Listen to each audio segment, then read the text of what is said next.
Hey guys, I thought I'd do a little sit down video.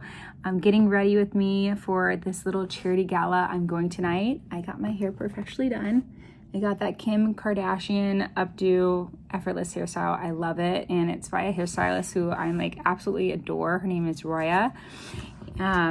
But I thought I would do an update because back in 2018, I did a sit down of how I got into aesthetics as a DNP. And now that it's 2023 and everyone is breaking into aesthetics and wanting to just kind of get their feet wet, I get a lot of questions from you guys of where to start or, you know, what I recommend to break into the industry. But I just went ahead and primed my eyelids. So I'm going to get into the eyeshadow as I continue to,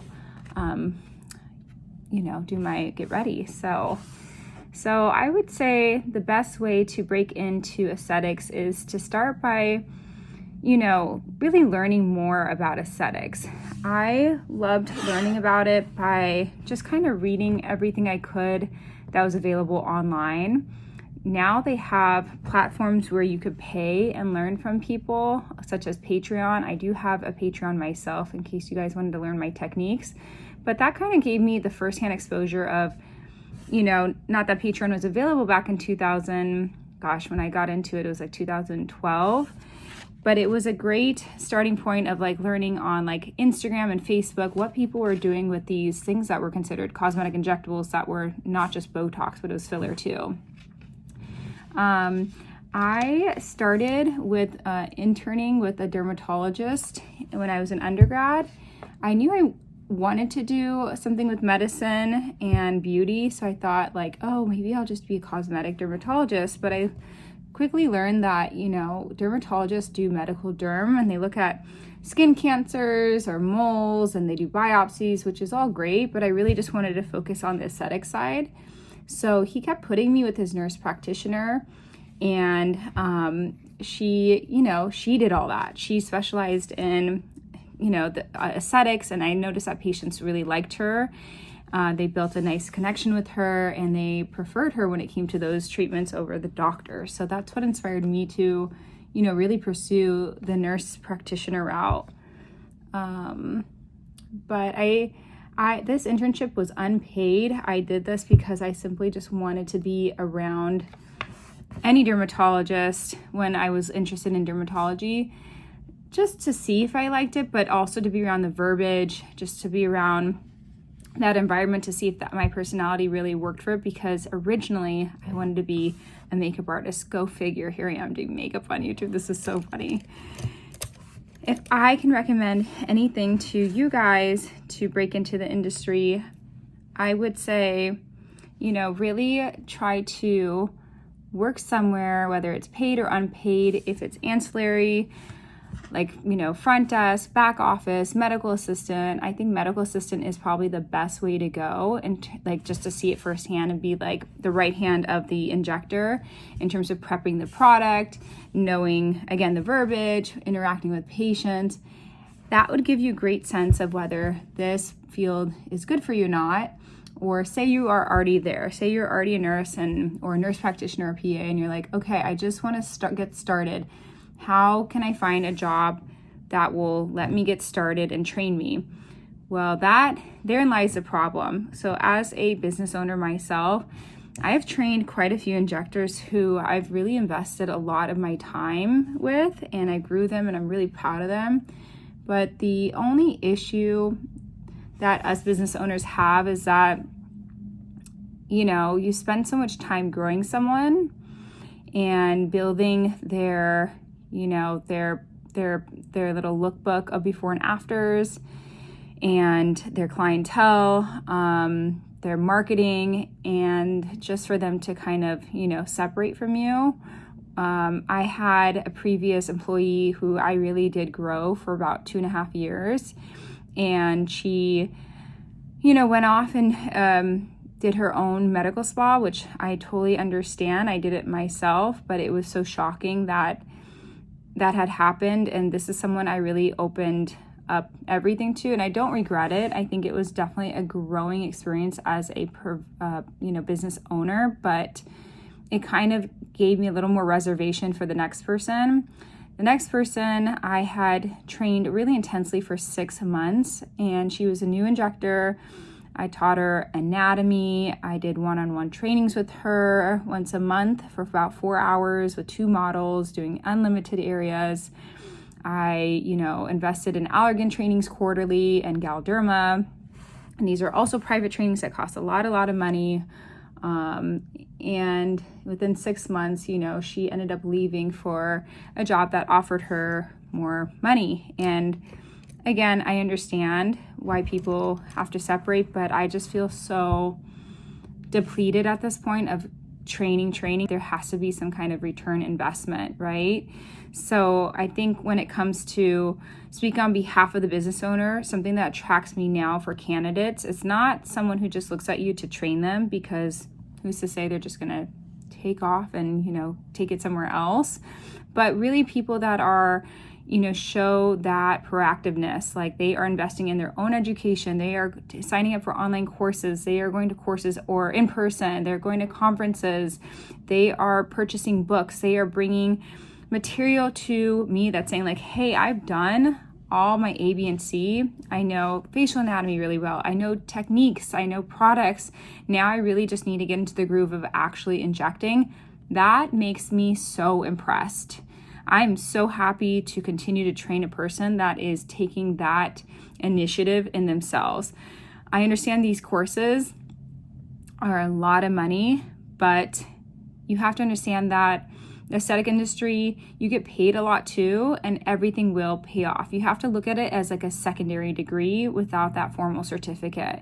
And that's another issue in aesthetics, is that there is no formal training in regards to getting like a licensure or certificate to specialize in aesthetics. Like anyone, at least in California, if you have an RN, can pick up a syringe and inject. That's a minimum state requirement here.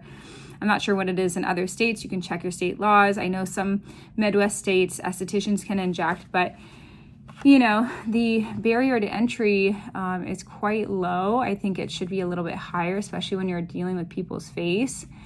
So I hope that this, changes in the future, but some online courses I can recommend to you guys that I've heard such great,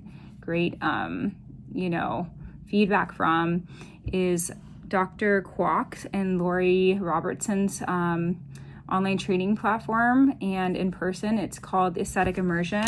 They do a really good job in training new injectors, intermediate, and even advanced.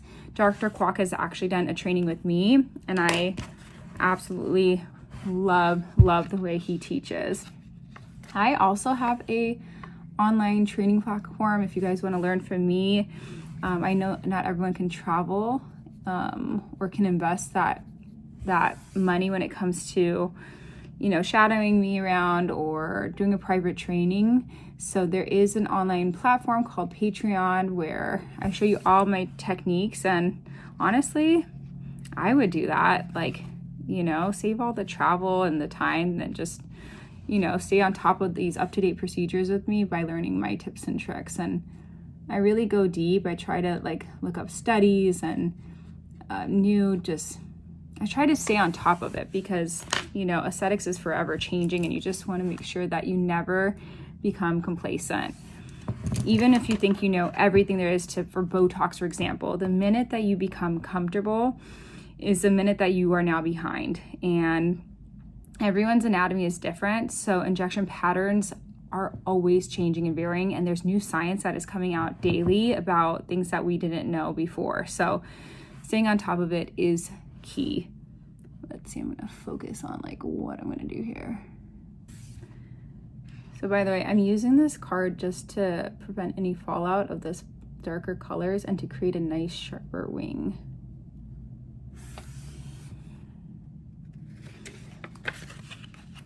I'm using the Mario palette in case you guys want to know. I decided to do a matte brown look because my dress is this dark sparkly green with feathers. It has its own moment, so I don't want to compete with shimmers and glitters on my eyelid or anything that's not in that neutral tone. Also, something that employers want to see when it comes to aesthetics is really a long-term commitment. So don't be surprised if your employer does ask you to sign an employment contract. I think that's pretty standard now. And that's just really protecting their time in terms of training you and developing you. And that also guarantees you a position. It shouldn't be looked at as a negative. I hear employment contracts can range anywhere between 1 to 5 years. And I think that's a healthy commitment to have for any professional job after you've achieved your degree. You really want to start to grow yourself, and there's going to be ups and downs to any job. Same with difficult patients out there. You're going to get them anywhere and everywhere. So just kind of hang in there and know that it's just not your job. It's just aesthetics in general. It is a demanding career.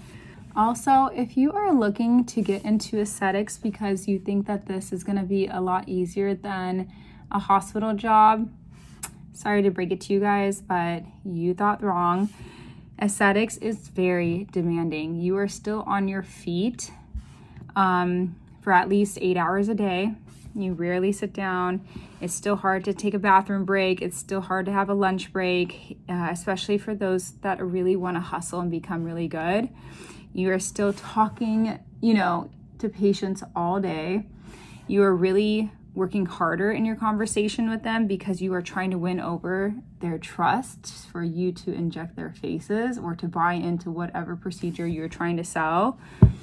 It's something that is hard on your body. I have chronic back pain naturally, but it's hard because you're bending at the hip and leaning forward. You're on your feet all day, so plantar fasciitis is still very much, something that can happen. And, it's hard because some people are really demanding and don't have realistic expectations of the aesthetic outcome that you will be able to provide or do provide. And then some are just so grateful and so happy, and that's what makes your job all worth it. So really focus on those that really are appreciative of you and feed your cup, and don't be afraid to ask for criticism, not just from patients, but from your colleagues, from your employer, so you can better yourself. I think because aesthetics is such a provider-patient relationship and it's procedural based, that you really take ownership of what you provide, but we can all be better. And I'm still learning that even at this point in my career, and it's very humbling. I also want to mention that in the hospital, you do work about 12 and a half hours if you're including, your lunch and handoff, 3 days a week, whereas in aesthetics, you are working, most people work about 3 to 5 days, but the really good injectors I know will work the full 5 days a week. For example, I'm working this Saturday. I started picking up Mondays. It's not something I would have thought I would be at 5.5 years in and this level of experience, but because the growth is so demanding, I want to keep up with it and provide my patients that have been with me for so long, their allotted time, and it's hard on me. I'm, real talk, I've been trying to conceive for past year, and I don't know of a day, a week, or a month where I've been chill. It really wears on your hormones as a female in terms of cortisol levels, imbalances of hormones. Not saying that mine are out of whack. I've had everything tested, but not that you need to know all this stuff. It's just, it's hard, it's hard on your body. Sometimes it's hard on your relationships because you come home, you're so tired, you're so fatigued, you don't even talk. I used to be such a social person that now when I come home, I don't want to talk to anybody. I don't want to do anything on the weekend. Even though I do fun things, it's just not something that I ever saw, myself turn into. But it's rewarding. I love it. I can't complain. It's just not meant for people who want to kick back from the hospital in hopes for a better, easier, career. You really got to do it because you really, really love it. For those of you guys who are injectors or want to just even own your own business one day, I think that is so awesome. Owning a business is truly fun, but incredibly challenging. you know, it's hard because you have to provide a lifestyle and income for all the employees that you hire. And right now I'm like the main injector of my business, and I'm employing, I think, 8 people, and they're all full-time, and they depend on, you know, my output to really fund their lifestyle. And of course it all is like in sync, right? My medical assistant wouldn't make me as profitable if I wasn't as efficient with my time. My marketing manager, I wouldn't have patients if it weren't for their marketing efforts. You know, my practice manager, I wouldn't have as much time to inject unless she was managing practice. So of course everyone has its place, but it's hard to manage people. I've never wanted to be someone's manager. I always just love the idea of working as a team, and I try to foster that in my work environment. I don't think I'm anyone's boss. I always say like my employees are more like my coworkers, where I learn from them and I really, really value their input. But at the same time, when you have a bad seed, it really does affect the culture of your work environment, and it's hard to manage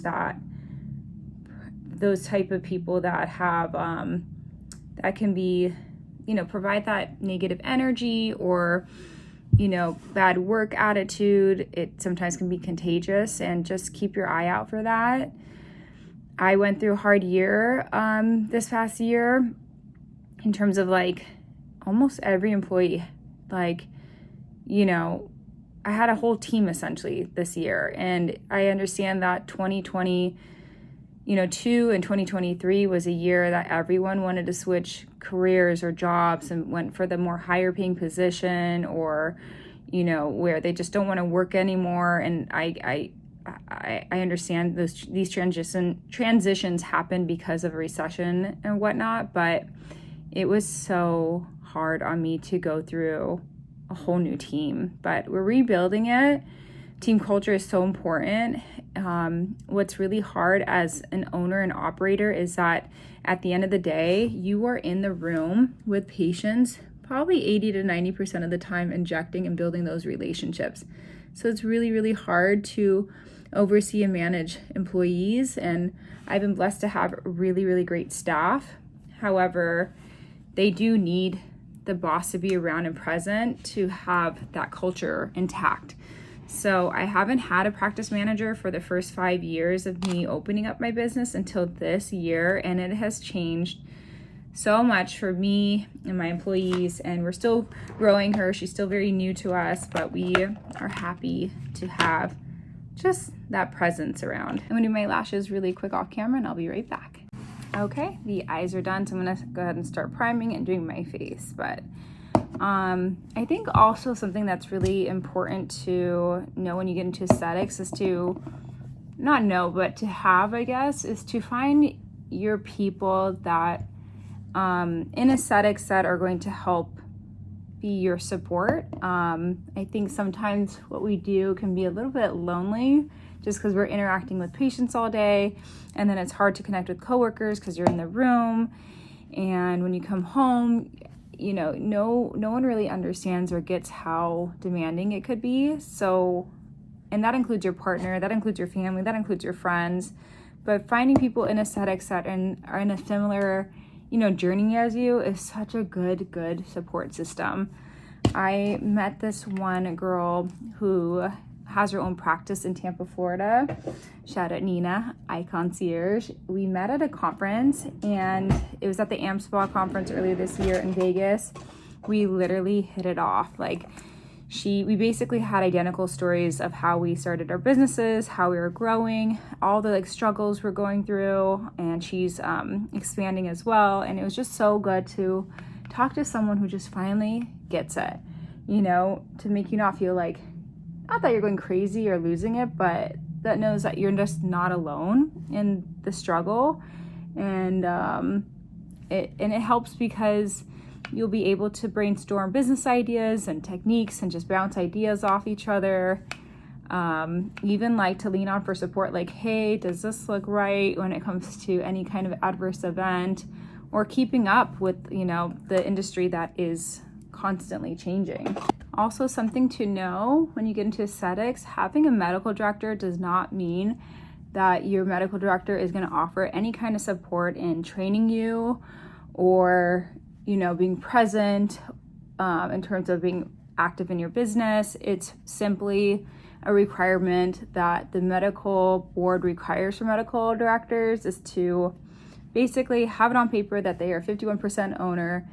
And if, God forbid, something happens, it would fall onto the medical director to help address the problem and it really attend to the patient. I didn't know this going into my business. I thought that my medical director was going to be coming in once a week, you know, doing trainings with me, helping me stay on top of like, you know, techniques and advances in aesthetics. But the reality is my medical director is not as present as I would have liked. And I realized also it's just not my medical director, it's all medical directors. So something to know. Another thing with aesthetics that I think really has helped me grow to where I am is just being so present on social media and really giving, you know, people a glimpse of who you are, your personality, you know, what you stand for.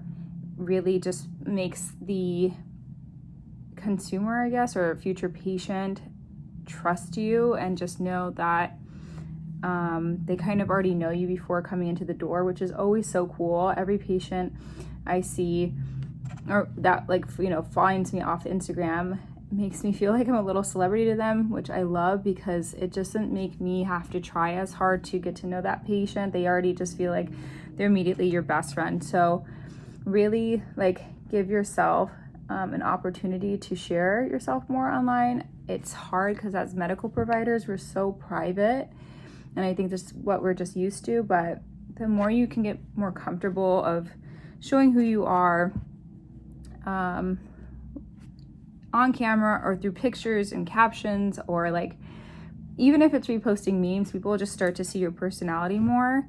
And that's what people want, is they want a connection with you more than anything. It's more of like a provider-patient relationship than it is a business. No longer do people go to businesses, you know, it's more of just they're going to that person, right? You don't, when you're going to get your hair done, you're really scoping out the hairstylist because they are the ones who are going to be providing the look. Hopefully that makes sense.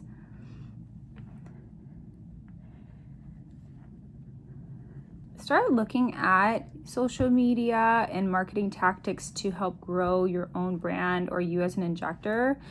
I think that staying on top of marketing trends is important for your business because it will just make you more relatable in terms of like what is the content that's being put out there. You are more connected with the now. I know that sounds so silly, but people really, really like when you are on top of those trends and just kind of seeing that, what your personality is like, what's your take on it. I know, like, for a while there was this whole trend of doing celebrity before and afters and breaking down what you think they've had done, and I myself have participated in it, and I still continue to participate in it because it's just so fun. But it's cool for people to see like your assessment and just how you talk about a celebrity, whether it's a positive way or something funny, not mean. Never go down the mean route because that's just not a classy look. But just kind of getting into that, even if it's like a silly little dance routine on TikTok. And I know, you guys, I thought the same thing too. Like, how does this even like show off my skill set as a provider? I think studied for 9 years. Why am I dancing on TikTok and competing with these like 13-year-olds? That's how I initially thought. But it's just funny because they will see how your take on this trend and what you find funny. So don't think you're ever above anything. Just try to not take it so seriously. And at the end of the day, people are going to continue to scroll. And if they don't, they will just end up following. They're not going to sit and study your video and watch it over and over again like you will. By the way, I didn't even mention this. My face is extraordinarily puffy and swollen because I did my own Kybella in my jowls. It's my 3rd time doing it, and I'm trying so hard to contour my face so you don't see that fullness, but I think we're just gonna have to accept it. Usually it swells for about a week, and then you go back to baseline, and then you start to see the results 2 months later. But everyone needs at least 3 treatments to see good results, and that was my 3rd treatment. If you want to see me inject myself with Kybella, we are posting it to our Instagram, I believe.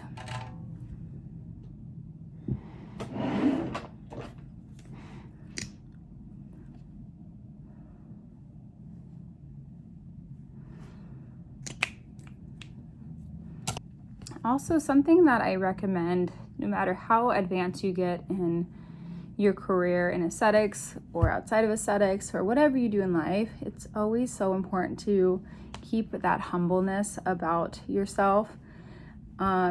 Arrogance and feeling like you're above anyone is something that will catch up to you, whether it's your reputation or, you know, just keeping that humble attitude and really being receptive and relatable is a really good attitude to keep when advancing yourself. I never ever will think that I'm above anyone. So when I'm doing these interviews with injectors, of who I'm in the process of recruiting someone right now, it's been 5 months of me trying to find the right fit, and this time I'm not going to settle. I've interviewed with a few that really think they are above, and it's so interesting because I would never think. I just really respect people who, you know, are very kind in their approach and their level of expertise. I think it shows across to patients too that they can feel really comfortable around that person. So just keep that in mind. Something else I want to mention in aesthetics is that you're gonna always have someone that just doesn't vibe with you. And there's always someone for everybody. That's why in aesthetics, like, don't worry about competition. There is enough business to go around, and people will find those they just click with more. But in the event that you have someone that is really not your cup of tea and they go to the extent of writing a negative review, because it's not if it will happen, it's when it will happen. Just, you cannot control people's perception of you or the interaction. Just know that it's not like life or death. I think for me, I really took that so seriously in the beginning, like at least the first 4 years. It was only until last year where if I got it, which was like just maybe 1 or 2 times a year out of like the hundreds of reviews that we get, that people will just, you know, not be happy with the experience that you had. And most of the time it's not a you thing, it's a them thing, and they're going through something way more personal in their life. Just kind of remember that. I was so sad, and I thought it really affected me personally, of like, why am I not being able to please this person? And I'd so focus on that one negative review and not realize like there's so many other things to celebrate, right? All the other positive reviews, like positive experience in the relationships I was developing, my, you know, business and the success and the employees, like everything was working. So just don't focus so much on that one bad review.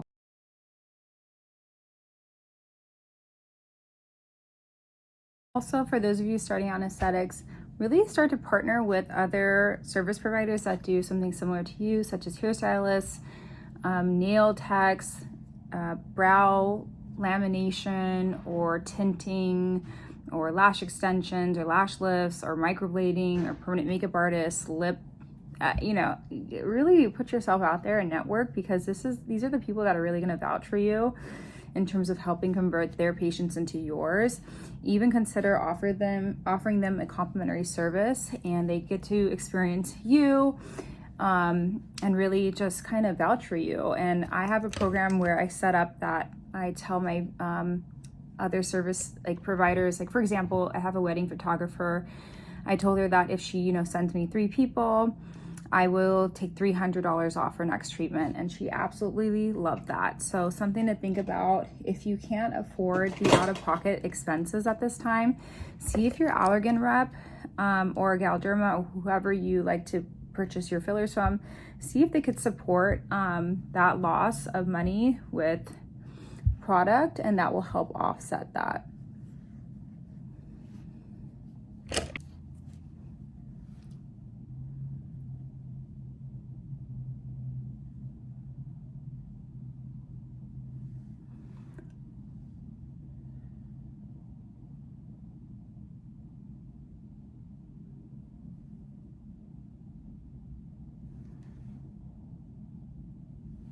This is the final look. I'm just gonna put some setting spray on just so this lasts all night.